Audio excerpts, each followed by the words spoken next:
understand why it is that you stand often in a similar place for a long period of time in relationships to things that you want or in relationships to things that you don't want.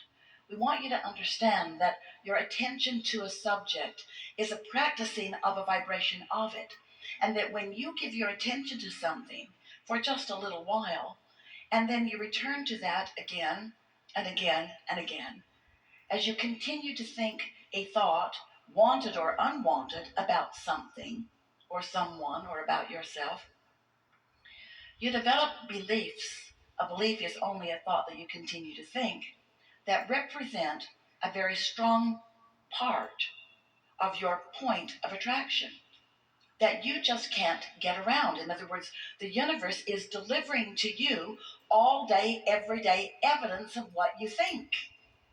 Well, now many would say, well, then that's good because what I believe is true. In the early days when Esther began receiving us, she was very excited about the idea of now being able to sort out what was true and what was not true. And we said to her, Esther, it would be better if you would realize that when you believe something, whether it is wanted or not, it's only a practice thought that will keep proving itself to you. So the proof is because of the attention to it, not because there's some greater consciousness or greater good who is in agreement with this. There are all kinds of things that are true that you do not want to live and don't need to live. But your attention to these things that you pronounce as truth and therefore worthy of my undivided attention holds you in holding patterns that you need not be in. So the way it works is when you have a personal experience and you identify that you do not want something, you emanate a vibration about what you do want, even if you are not clear enough to say it in words. And we've been calling that step one of the creative process, because when you know what you don't want, you know what you do want. And in knowing what you do want, you are literally asking for the improvement, asking for what you do want. And when you ask, it is always given immediately because the non-physical part of you, what you call source or God, is focused with you upon what you are asking for. So there is a huge vibrational influx of attention to your newfound desire. And the point of attraction of that newfound desire really gets goosed up in a powerful way once you have consciously identified that you want something. So then what happens? That's the part that we were talking to you about just a minute ago. So now you've got this desire that law of attraction is responding to in a very powerful way. And the source within you is standing there with that new desire. The question is, what are you doing with your thoughts moment by moment, conversation by conversation? What are you doing with your thoughts? Are you in tune with your desire, or are you, like so many people, still justifying why you want the desire by pointing out to yourself what's wrong with not having it? Which are you tuning to? Are you tuning to the more money you're asking for, or are you tuning to the not enough money that has caused you to ask? And you can tell by the way you feel which end of that stick.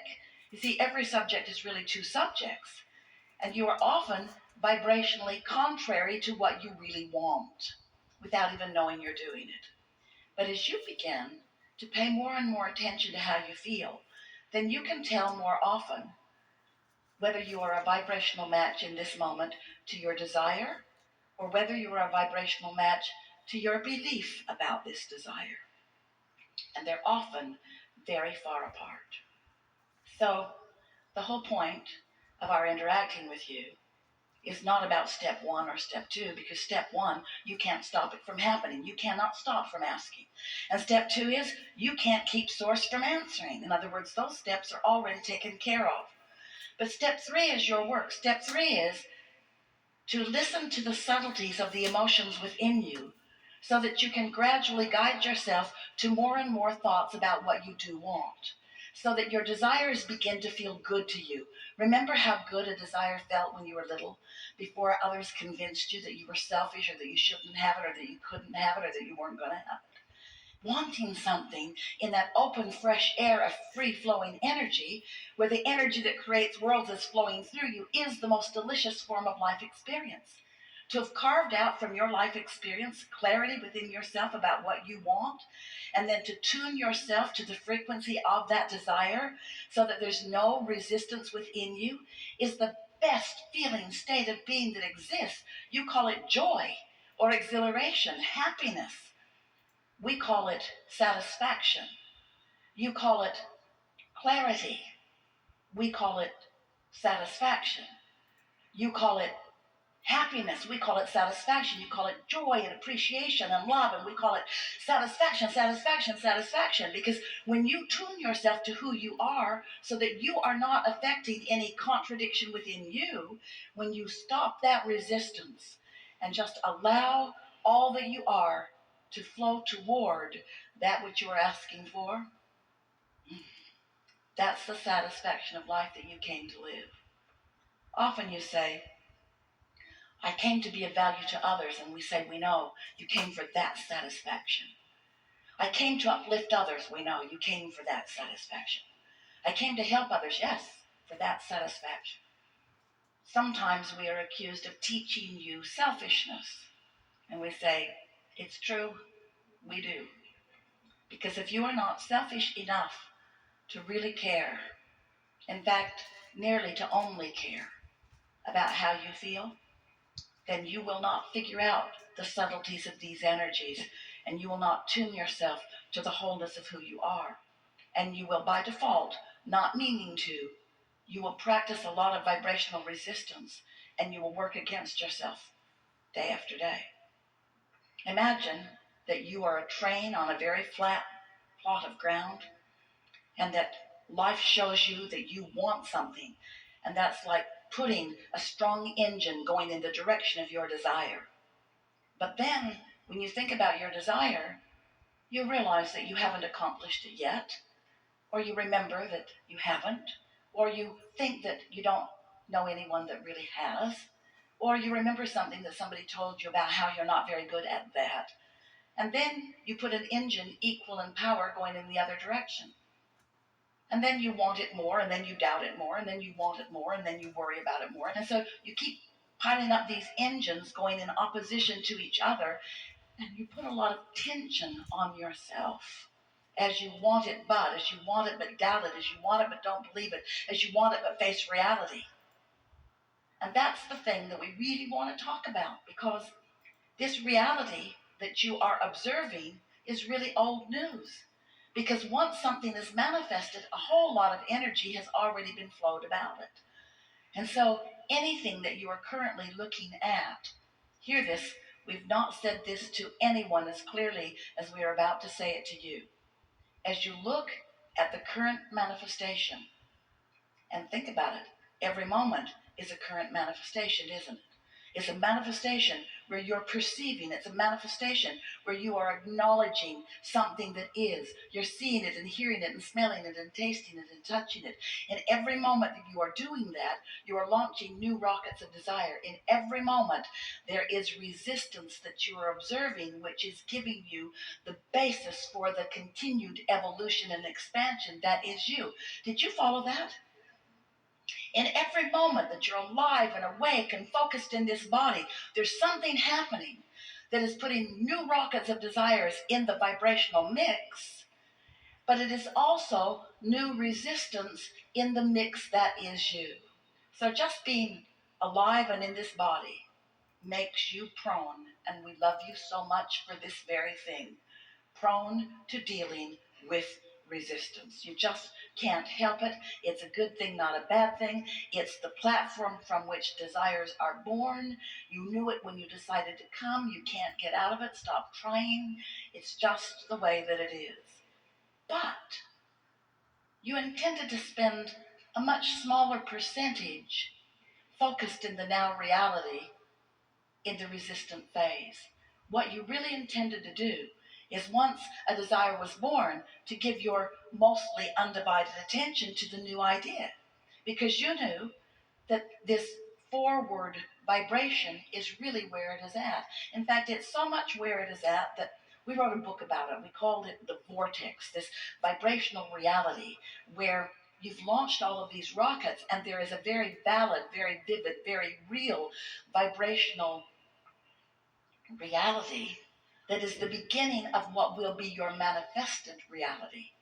For example, if you don't have enough money and you want more money, and you don't have enough money and you want more money, and you don't have enough money and you want more money, you've created a vibrational fortune.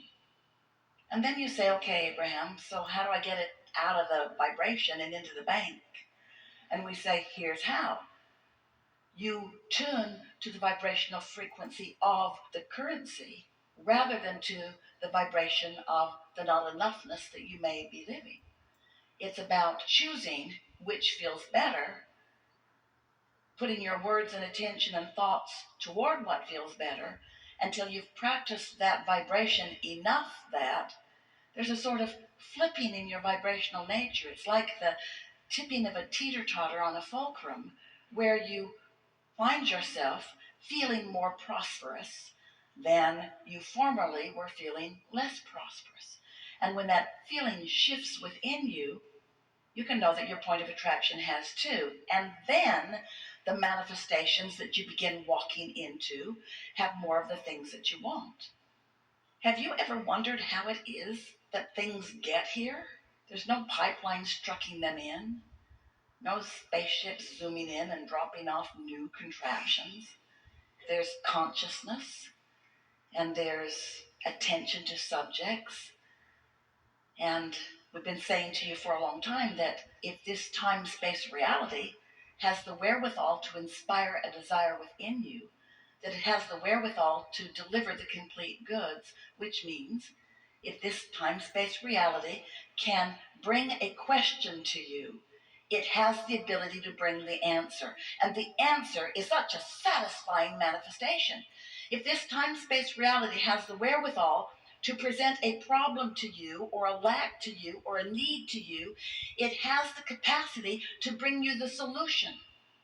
But you've got to find a way to tune to the solution, and you cannot tune to the solution while you're still tuned to the problem. And that really is what we want to talk about mostly today. How is it that this vibrational reality that is vivid, we know you cannot see it, but you can sense it. But as we said earlier, it is subtle. You have to tune yourself to understand the subtleties of it. But once you hone in on it, then you will have control of your turning thoughts to things.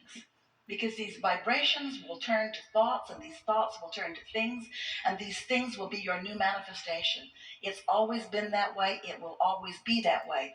Most people do not understand that, and therefore, most people just keep objectively observing the pros and the cons and the pluses and the minuses of what is, never having any real understanding that they are creating reality all the time.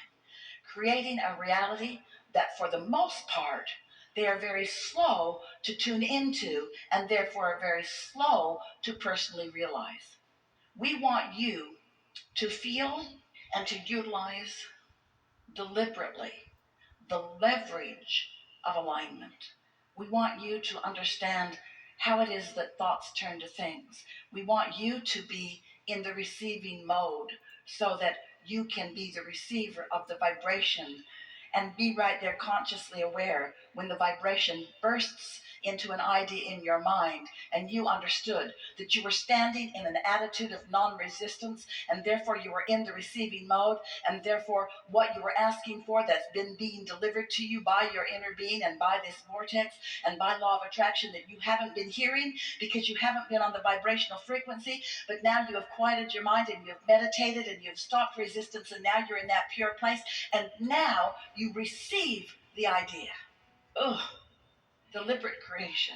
That's what you've come to live, you see.